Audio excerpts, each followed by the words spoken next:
Olá, meu nome é Elise Andrade, eu sou facilitadora de constelações familiar aqui de Porto Alegre. Hoje eu estou fazendo uma apresentação para vocês entenderem um pouco mais da constelação. Às vezes as pessoas não entendem o que é constelação e normalmente ir para a prática de uma constelação é o que ajuda a elucidar de uma forma mais clara. Mas às vezes as pessoas vão para uma constelação e não têm o entendimento do pensamento sistêmico.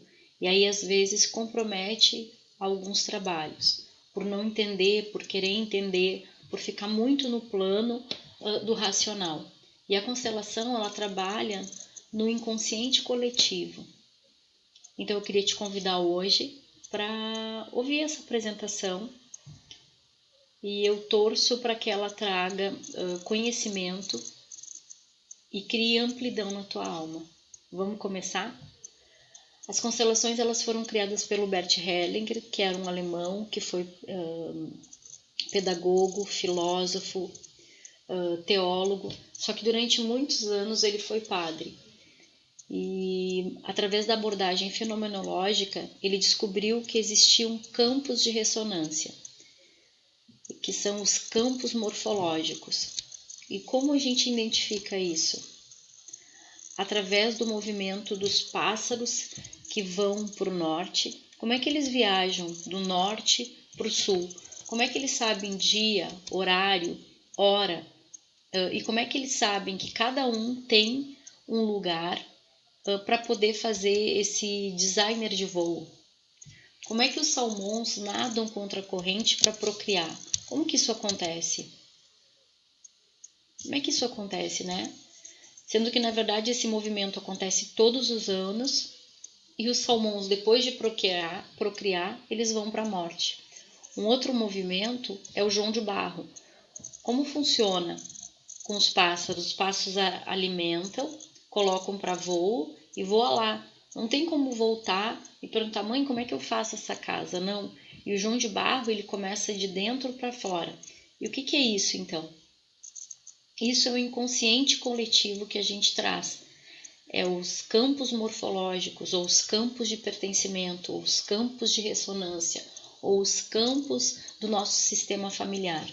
Da mesma forma que a gente tem um DNA que nos identifica com a nossa família, que traz as nossas aptidões, os nossos talentos, existe um campo de pertencimento, que ali está todas as nossas histórias, a maneira como a gente pensou, a maneira como a gente sentiu, a maneira como a gente agiu do nosso sistema familiar. Então, às vezes, a gente faz coisas que a gente sabe que não tem que fazer, sabe que não pode fazer e a gente está fazendo. Isso é um campo de ressonância. Isso é um inconsciente coletivo.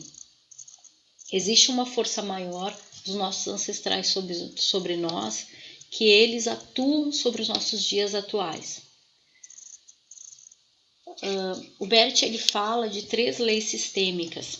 A primeira lei é a lei do pertencimento. Então todos pertencem. Independente do que tu tenha feito, tu pertence. Como é que é isso? Imagina um casal onde o homem é alcoólatra. Enquanto era só o casal, então tipo assim, a mulher e o homem, tá? Eles tinham um relacionamento que ela dava conta. A partir do momento que essa mulher engravida, tá? Ela se separa desse homem, tá? E ela não se separa, ela se separa por amor a essa criança, para que ela não repita o destino do pai. Só que quando essa criança tiver a idade que o pai entrou no vício, ela vai repetir o destino do pai. Então isso a gente precisa ter cuidado. O que essa mulher pode fazer sistemicamente? Olha, eu não dou conta, mas tu é o pai do meu filho. Reconhece que ele pertence, mas que ela não dá conta. A gente vai falar mais sobre isso e a gente consegue perceber isso mais dentro da prática de uma constelação, tá? Quando essa mãe inclui esse homem, tá? Olha, você faz parte, mas eu não dou conta. Ela liberta esse filho para o destino dele, tá? A outra lei é a lei da hierarquia. Quer dizer o quê? Que todos que vieram antes são maiores que tu. E todos que vieram depois de ti são menores. Então imagina, a tua mãe, tá? Todos que vieram antes da tua mãe são maiores que tu. Todos que vieram depois de ti são menores que tu. Então quem é menor que tu? Os teus filhos, os teus netos, tá? Os maiores que tu, tua mãe, teus avós, teus bisavós, tá? O que a gente tem que trazer dessa linha da hierarquia, que é muito importante, é que eles vieram abrindo o mato com as mãos. Imagina a força, a coragem e o que eles traziam dentro de si. Imagina que eles vieram da Europa, que eles vieram da África, que eles vieram da Ásia. Imagina até mesmo a nossa origem indígena. Então, para fazer esse exercício de abrir um mato, existiu deles muito mais do que nós temos hoje. Então, por exemplo, e quanto tempo isso levou? Tu também tem que te perguntar.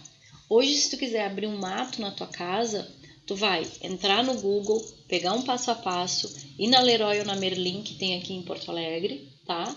Ou na tua cidade deve ter uma loja de ferramentas, né? Vai comprar as ferramentas e em 30 minutos tu abriu um mato. Então, o que isso quer dizer? Isso quer dizer que eles abriram um caminho para nós. A força que eles tiveram é muito grande. E eles nos criaram um caminho de consciência também.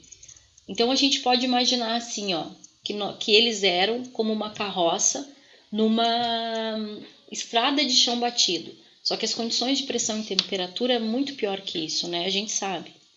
E vocês são como um carro potente na freeway. Então, às vezes a gente tem aquelas intuições, não faz isso ou não faz aquilo. E às vezes a gente pode ouvir ou não. Essas intuições é como se a gente acessasse o nosso inconsciente coletivo. É como se ali tivesse o nosso manual de instrução, tá? Outra coisa que é importante falar sobre a hierarquia é que os maiores podem constelar os menores, tá? Então, quer dizer, a tua mãe pode te constelar e tu só pode constelar os teus filhos. Ah, Lise, mas eu posso constelar o meu marido? Todas as relações de igualdade, tá? Que são no mesmo nível hierárquico que tu, eles só podem ser constelados com autorização. Então, por exemplo, eu quero constelar o meu marido, o alcoolismo do meu marido. Tu não pode constelar o alcoolismo do teu marido. Tu pode constelar o efeito do álcool sobre a relação de vocês. Aí isso é possível, tá? A outra lei é a lei do dar e receber, a lei do equilíbrio. E essa lei, ela é uma lei que a gente sente ela no dia a dia. É quase como se fosse um cheque de 24 horas. A lei do pertencimento, a lei da hierarquia, elas são quase imperceptíveis. Tu vai ter que realmente ficar atenta para perceber. A lei do pertencimento tu vai encontrar mais numa reunião de família. Às vezes vai ter aqueles papos, aquela tia que fugiu, mas é sempre contando uma história, tá? Ninguém senta para contar quem fugiu, quais foram os segredos, quem foi excluído. Não está dentro do nosso contexto, tá? A lei da hierarquia, a gente atua ela, por exemplo, quando a gente desrespeita os irmãos, quando a gente se sente maior que os irmãos, se sente maior que os pais, quando a gente sai do nosso lugar, quando a gente se arroga, mas a gente quase não percebe. A gente vai perceber isso mais nas nossas relações organizacionais, a gente vai perceber isso nas nossas relações de trabalho. Mas a lei do equilíbrio, a gente sente ela na vida. Então, por exemplo, o que significa? Os pais dão a vida, e dar a vida é muito. Eu vou deixar o pacotinho de pai e mãe fechados, tá? Então, por exemplo, pai e mãe dão a vida, e isso é muito. Depois, e não tem como tu devolver para o teu pai ou para tua mãe a vida. A única maneira de tu devolver para o teu pai e para tua mãe é tu colocando uma outra vida ou colocando um projeto no mundo. Aí sim tu para tu tem como quitar o que tu deve para tua mãe e pro teu pai, tá? Depois, todas as nossas outras relações, tá, são de igualdade. Então, o que quer dizer? Um dá e o outro toma. Como é que fica isso, Liz? Imagina assim, ó, eu trago o jantar e tu faz a janta. Eu lavo a louça e tu traz a sobremesa e tu faz a sobremesa. Precisa existir um equilíbrio. Os elementos eles não precisam ser iguais. E a gente vai acabando, a gente vai dando um pouquinho mais sempre, tá? Quando isso não acontece, tá? Existe um desequilíbrio. Como é que funciona o desequilíbrio? Tu já deve ter ouvido falar, mas aquela mulher deu tudo para aquele homem e ele deu um pontapé na vida dela. Claro que vai dar. O sistema não suporta os doadores. Os doadores, eles têm uma dor tão grande e eles querem também controlar o mundo. Então, eles não olham para si e querem curar o outro, dizer como o outro tem que fazer. E ao mesmo tempo, quando tu dá demais, esse outro perde a dignidade e ele sai do sistema. Então, tu já deve ter ouvido falar, tu já deve ter até vivenciado isso, que foi super legal com uma amiga e ela pegou e te deu uma rasteira. E tu disse, puxa, como é que ela pode ter feito isso comigo? Fez porque tu doou demais. E quando tu doa demais, tu tira a dignidade da pessoa e ela não consegue te retribuir. É mais ou menos como se o homem pagasse a faculdade da mulher. Quem paga a faculdade da mulher? Ou é ela mesma ou os pais. Quando o homem paga, ele sai do papel de igual e vai para o papel de maior. É como se ele tivesse ido para o papel de pai e a mulher para o papel de filha. E aí o capital intelectual que ela ganha é tão grande que ela não dá conta de voltar para esse sistema. E essas histórias tu já deve conhecer. E ela sai do sistema.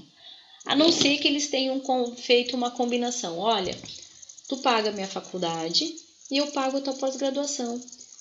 Então isso está em equilíbrio. E isso é muito importante. Lise quer dizer então que eu não posso mais dar para as pessoas. Não é não poder dar. Um exemplo que eu gosto de usar é o presente do amigo secreto, tá? Imagina que tu pega e dá para uma pessoa um Ray-Ban, tá? Faz de conta que isso aqui é um Ray-Ban. E essa pessoa pegar o Ray-Ban, nossa, ela vai ficar muito feliz. Ai, obrigada, obrigada, obrigada. Só que daí, ela, tá, te dá um lápis. Meu Deus do céu, o que é isso? Na verdade, esse lápis é o reflexo, é o teu reflexo para o mundo. É como tu te posiciona para o mundo. Em vez de tu dizer, mas que sem vergonha, tu vai dizer, o que esse lápis representa para mim? E aí tu vai cair dentro das 3 leis sistêmicas. A primeira é que tu quer pertencer. A segunda é que provavelmente tu não tem um lugar. E a terceira é que tu está em desequilíbrio. Quando tu dá um óculos para essa pessoa, o que tu está dizendo? Você pertence, você tem um lugar e também, ao mesmo tempo, que ela é maior que tu. Porque tu dá o melhor para ela. Alice, mas como é que eu mudo isso? Então não vou dar mais para ninguém? Não é isso. É começar a se perceber. No próximo amigo secreto da empresa, tu vai dar para um uma caneta, para o outro um lápis, para o outro um óculos Ray-Ban. A questão é, quando tu começa a mudar o teu olhar para ti, as pessoas também vão mudar. Então a lei do equilíbrio é a que faz o mundo girar.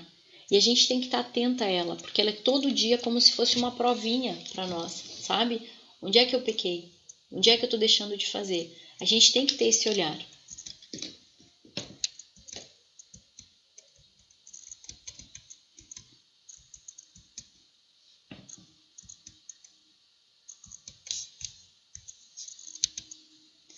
Então a constelação, ela é um olhar além da gente. Como é que é isso?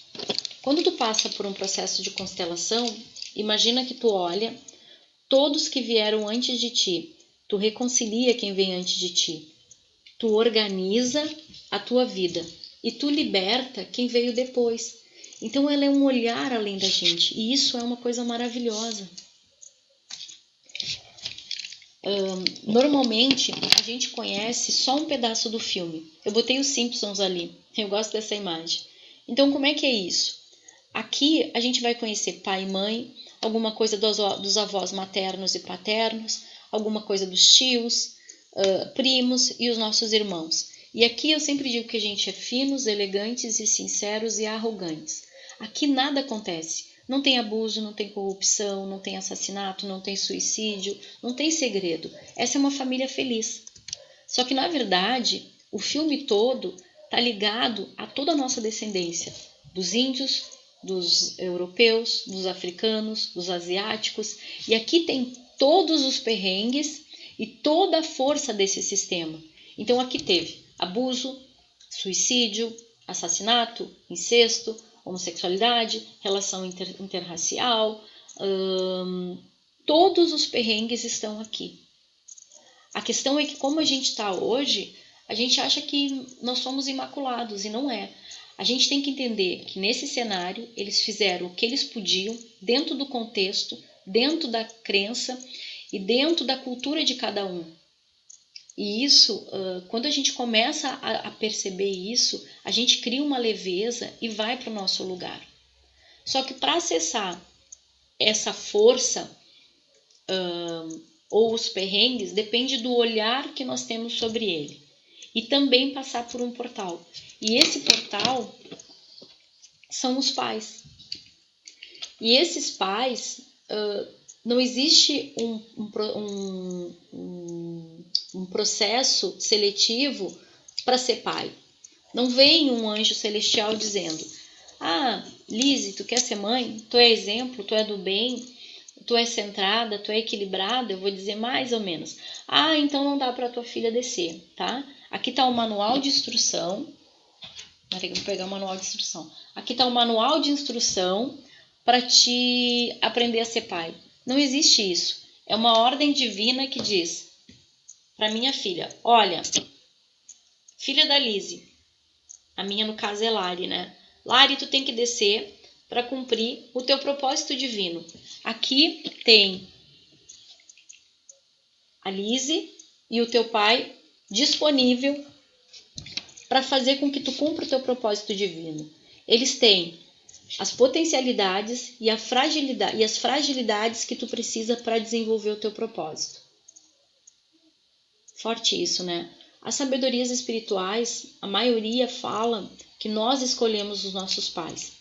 Só que quando a gente escolhe os nossos pais, quando a gente vem para cá, né? A gente acha que eles têm que ser exemplo, forte e que eles têm uma síndrome de super-homem. Só que não é verdade. Na verdade, essas duas pessoas, elas eram seres comuns e que elas acabam se colocando a serviço da vida, como os salmões, e elas recebem, pela função de pai e mãe, superpoderes. Depois eu vou explicar os superpoderes que os pais têm. Só que a gente precisa entender que esse pai e essa mãe são pessoas comuns, que se colocaram a serviço da vida para que tu pudesse cumprir o teu propósito.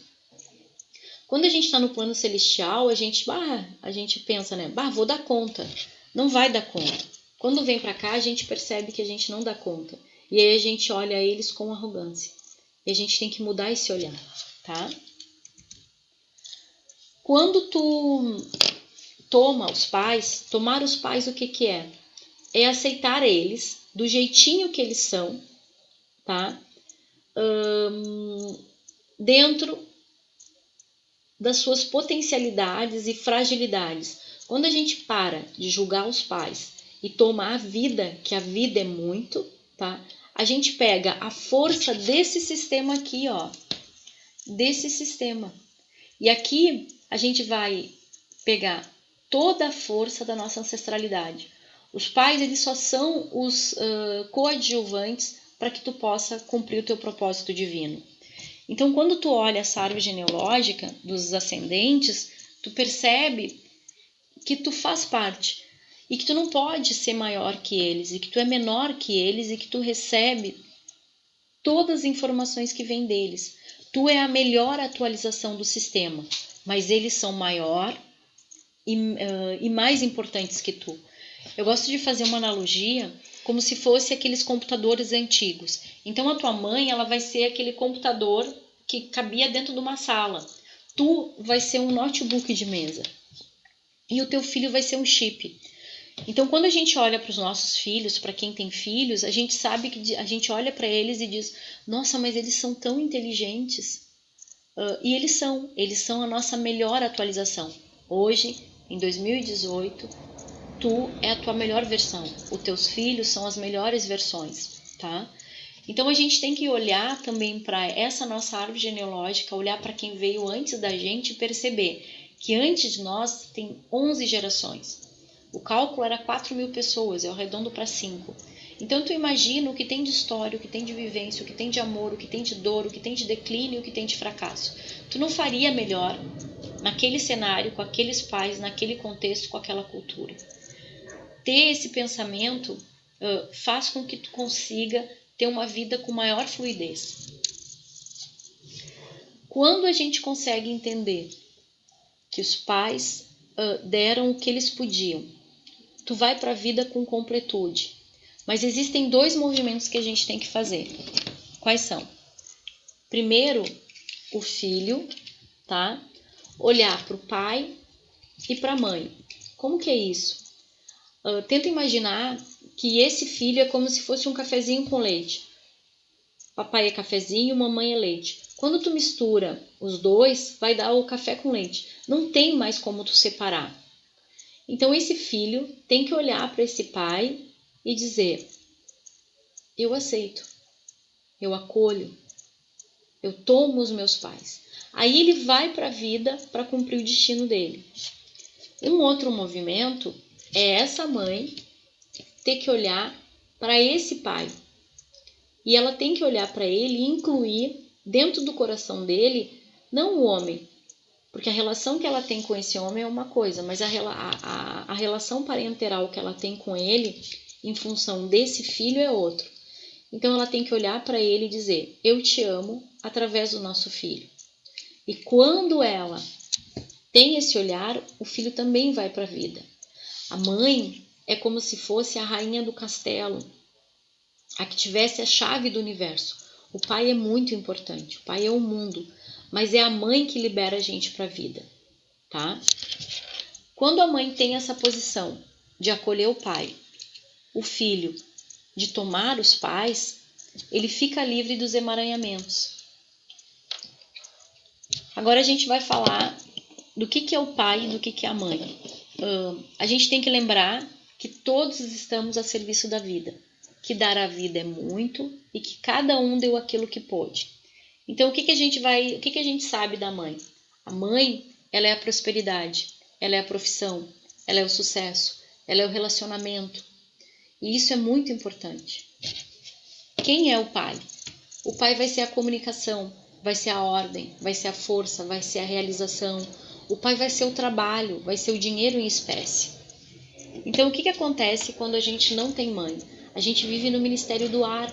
A gente vai fazer muitas coisas e não vai fazer nenhuma ao mesmo tempo. A gente vai ter muitas profissões e não vai ter nenhuma.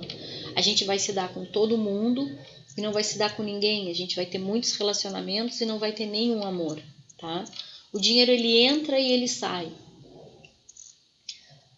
Liz, é tudo isso? Não, vai ser talvez um desses aspectos.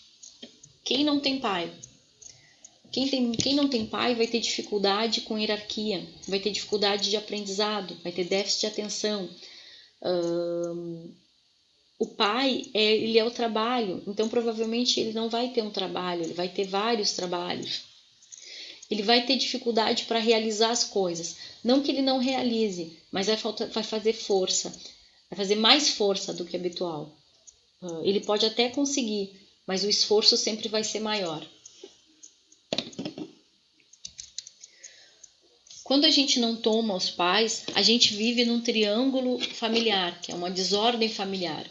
Então a gente vai olhar para esse pai como salvador, ou como perseguidor, ou como vítima. E isso vai afetar o teu fluxo de vida, de força, de amor e de prosperidade.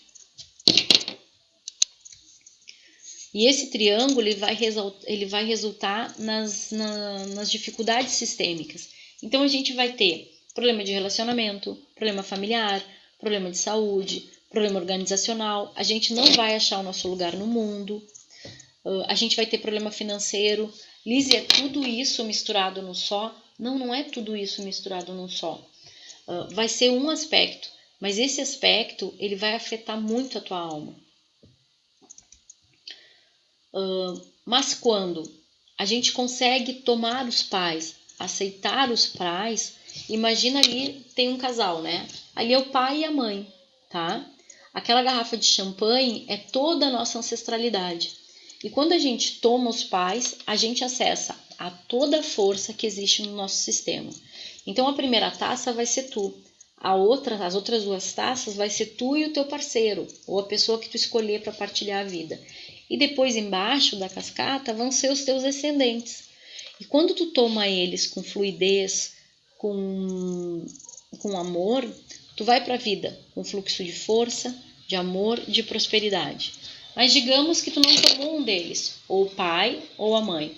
Tu vai ficar ligado a todas as dificuldades sistêmicas, que aí vão ser abortos, adoções, os assassinatos, desrespeito aos antecessores ou aos antepassados, as exclusões dos membros da família, a perda afetiva por morte ou separação, os prejuízos financeiros causados aos antepassados ou a terceiros, aos suicídios. Então aqui, aquilo que tu tiver identificado, ou que tu tiver um vínculo primário, ou tiver em lealdade, vai afetar o teu modo de agir na vida. E por que a gente precisa descobrir os emaranhamentos? Porque o que uma geração sentiu, a outra vai trazer no corpo. Então, às vezes a gente tem aqui no consultório as pessoas que têm tudo, mas são extremamente infelizes. Isso está ligado a uma geração anterior e a gente tem que olhar para isso. Um exemplo disso é o do Getúlio Vargas. Então, eu vou pegar agora uns meninos aqui. Então, a gente vai falar sobre isso. O Getúlio Vargas se suicidou. O filho do Getúlio Vargas se suicidou. O neto do Getúlio Vargas se suicidou. E o bisneto do Getúlio Vargas, se não olhar a causa sistêmica, ele também vai se suicidar. Tá, Lise, mas isso começou no Getúlio? Não. Provavelmente isso começou antes do Getúlio. Então, quando o descendente vem aqui atrás, ó, ele coloca em ordem as 3 leis sistêmicas e pede para seguir o próprio destino dele. Então, o que eu ganho com isso? É como se a gente saísse daquele bloco ali, tá vendo? E aí, quando tu sai desse bloco, tu vai para o teu propósito divino. E isso é muito importante. A constelação, ela acontece de 2 formas, tá? Ali tá o Bert, bonitinho, eu amo esse homem. Bom, a primeira, tu vai trazer um tema e tu vai convidar pessoas para participar do teu tema. Então, digamos que o teu tema é dificuldade com o teu filho. Então, tu vai convidar alguém para ser tu, o teu marido, o teu filho e os elementos que o constelador achar que tem que colocar ali, tá? Como é que funciona a constelação em grupo? É como se fosse um mergulho com equipamento, tá? Tu vai pontualmente num tema. Elas normalmente demoram de 15 a 20 minutos.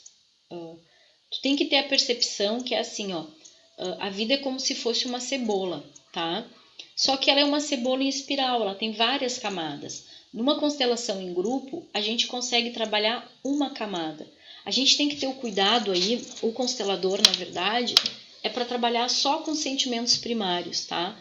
Cuidar a psique, cuidar o ego, cuidar um pouco o psicodrama e as incorporações. Porque às vezes, se a pessoa não estiver preparada para esse campo, às vezes pode acontecer essas coisas. O meu apelido é menos 99%, porque eu trabalho só com sentimentos primários. Os sentimentos secundários, eles afetam o campo, tá? Funciona, Lise, funciona muito. E quem está nesse campo, quem faz parte, participa ou vai assistir, também está em ressonância e acaba recebendo os efeitos dessa constelação. O outro é o atendimento individual. O atendimento individual é como se fosse um mergulho com snorkel. A gente tem uma entrevista e a gente consegue olhar como é o Snow, a gente consegue olhar várias áreas. Então, tu pode olhar, identificar onde é que estão os teus emaranhamentos. E aí a gente trabalha com 1 ou com 2, tá? A sessão normalmente leva 1h30. E a gente pode trabalhar 1 ou 2, depende do que o cliente consegue, depende do que o cliente processa. Às vezes a gente consegue trabalhar só um tema, e é o que o sistema liberou também, tá? Como é que funciona a constelação? A gente pode trabalhar com um tema, então, por exemplo, o medo, ou a gente pode trabalhar uma frase, a minha dificuldade de me relacionar com o meu parceiro. Sempre tem que ser positivo. E a gente fala somente fatos, tá? Então, por exemplo, eu gosto de usar um exemplo que é meio forte, mas daí as pessoas acabam sendo impactadas e elas conseguem entender o que são fatos. Por exemplo, o atentado de 11 de setembro. Foi um atentado terrorista que acabou, que derrubou as torres gêmeas e que matou XYZ de pessoas. É isso. A gente não vai contar a história, a gente vai contar o fato da vida da gente. Porque normalmente as pessoas querem dizer assim, mas tu não conhece a minha mãe, tu não conhece meu pai, tu não conhece meu parceiro. Não, não quero conhecer. O campo vai mostrar o que é para ser visto. Isso tudo, as queixas são um ego, tá? As queixas são nós tentando colocar controle na vida da gente. Isso é muito complicado. Não se comenta a constelação por 21 dias. Isso na verdade, o Bert Hellinger diz que não é para comentar. Fez uma constelação e encerra o assunto. Eu normalmente digo que pode comentar depois de 21 dias. Eu prefiro que não comentem, tá? Eu sempre boto isso. Mas se eu digo para não comentar, as pessoas se atiram no chão e babam. Por que não comentar, né? Então, eu vou fazer 2 analogias. A primeira é como se fosse um pãozinho que vai para o forno. E ele precisa crescer, ele precisa ter amplitude, ele precisa ter a potência dele, tá? A outra é como se fosse um lago e tu atira uma pedrinha. Então, o que é isso? Ela vai fazer aquelas ondinhas é reverberar. Então, por exemplo, quando tu fala, e aí ligada ao pãozinho, tu vai fazer com que ele murche. Quando tu fala uma constelação, ela não vai atingir as gerações que precisa e ela perde a força. Então, por exemplo, tu tem um determinado tema e esse tema ele está ligado a 4, 5 gerações. Se tu falar, tu vai atingir só a tua geração ou uma anterior. Então, o cuidado de não falar é muito importante. Eu sempre digo, se puder não falar, porque tem pessoas que dizem assim, Lizzy, sabe que eu nunca mais comentei a minha constelação porque ficou resolvida. Quando as coisas se resolvem, a gente não precisa mais comentar. Mas isso também é um diferencial das pessoas que têm disponibilidade. Tem disponibilidade de alma, que eu falo, tá? As pessoas muito, muito mentais, elas querem entender por quê. A constelação, ela não fala do porquê. A alma entende. Tem movimentos lá que tu não vai estar entendendo, mas a alma entende. Quando tu vê alguma coisa se encaixa, tá? Confia no processo de constelação. A gente não constela queixa e outra pessoa. Constelar outra pessoa, eu usei o exemplo do meu marido alcoólatra, por exemplo. Eu posso constelar o efeito do álcool sobre nós, tá? Desde que eu tenha autorização. Não há julgamentos ou interpretação dos acontecimentos. Por exemplo, eu atendi uma pessoa que fez 9 abortos. E aí no campo foi mostrando os abortos, né? Eu não posso julgar essa cliente, tá? Porque isso não é dela, isso já tem no sistema. E quando a gente foi olhar, isso já estava lá atrás no sistema. Ela só estava cumprindo, ela só estava em lealdade com as mulheres desse sistema. Tá? Interpretações. Eu fiz uma constelação uma vez de um homem que tinha 7 mulheres. Teve 7 mulheres, né? E aí, no final, eu vi uma das participantes comentários, mas nossa, eu não me envolveria com esse homem. Não é fácil assim. Tu não sabe qual é a história, qual é o contexto, tá? E tu não faria melhor. Eu sempre brinco assim, ó. Antigamente não tinha Google. Hoje a gente não faz nada sem o Google, né? Então, antes da gente julgar as pessoas, a gente tem que olhar para trás, ver se tinha Google, né? E se tem Google, a gente tem que perceber todos os emaranhamentos que a gente está vivendo na nossa vida, nós, tá? Para depois julgar o outro. A constelação, ela chega ao momento, até o ponto onde o sistema permite. Então, tem movimentos que são muito fortes e não tem, naquele momento ali, não tem o que ser feito. Então, a gente deixa a constelação no maior ponto de força dela. Ah, Lise, quer dizer que não deu certo? Deu certo. É um pequeno movimento, tem que respeitar. Então, o que a gente precisa para constelar? Tu vai trazer um tema. Então, o exemplo pode ser o teu trabalho. Tu vai escolher os teus representantes. No caso do atendimento em grupo, tu escolhe os representantes, que são as pessoas. No caso do atendimento individual, tu vai escolher os bonequinhos, tá?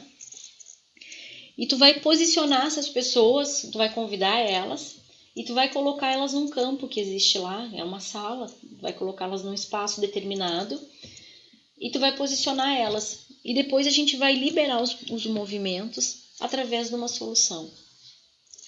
É um movimento muito lindo e quando a gente se permite, o que a gente ganha de amadurecimento, é incrível, assim, sabe? A constelação, eu trabalho com a constelação porque eu vi os efeitos dela sobre a minha vida. Então é muito importante para mim. E eu acredito que para você também. A gente tem um grupo no WhatsApp que eu desenvolvo o pensamento sistêmico. Então eu queria te convidar, tá? O telefone é 51999741505. Aqui está a minha formação, tá? Foi um prazer estar contigo até agora. Eu espero que de alguma forma tenha te ajudado. O movimento de constelação ele está em todo o Brasil. Vai, participa, ou aqui, ou na tua cidade. Eu tenho certeza que tu vai ser muito bem recebido. O que tu precisa para participar? Só disponibilidade de alma. Vai lá, a primeira vez para assistir, depois a segunda vez para participar, se tu quiser. Não precisa logo constelar.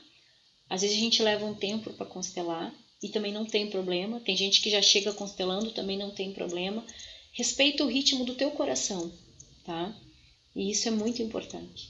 Então, um beijo no coração. Obrigada por me acompanhar até aqui. E a gente se vê por aí, tá?